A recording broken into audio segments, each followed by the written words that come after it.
បាទថ្ងៃនេះខ្ញុំមាន0 10 option 5អានេះគុជ3មានជាមួយអូតូ parking ហើយអានេះប្រភេទយ៉ានវាកំពុង17ស្អាតមែនតើពណ៌ក្រហម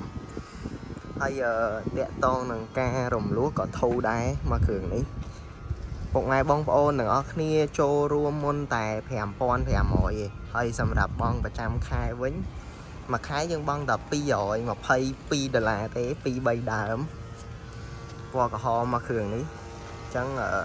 បងប្អូនចូលមុន5500មួយខែបញ្ជាក់បងប្អូនចូល5500អញ្ចឹងក្នុង monthly យើងមួយខែយើងបង់ដល់222ឯងសម្រាប់មួយគ្រឿងនេះជាប្រភេទ010 option 5กระดาษពុន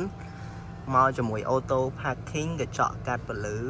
ខាងក្នុងពូកស្បែកកៅអីចុចបាស JBL ហើយនេះកន្លែងអូតូ parking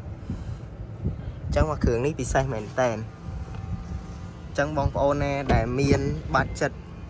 ប្រាក់ខែត្រឹម500ជាងអីយើងអាចបង់បានហើយ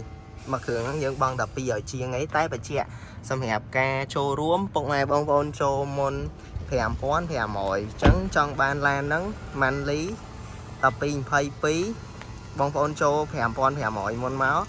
ទទួលបានកระดาษពុនដាក់ស្លាកលេខឈ្មោះខ្លួនឯងទៀតអត់ពិបាកញ៉ៃញ៉ៃកាត់ឈ្មោះអីទេអានេះกระดาษពុនហ្មងទិញទៅយកទៅធ្វើលេខជីអញ្ចឹងបងប្អូនចូលតែ5500ឯងអញ្ចឹងមួយខែបង222អញ្ចឹងបងប្អូនត្រូវការអាចតាក់ទងមកបានអរគុណច្រើន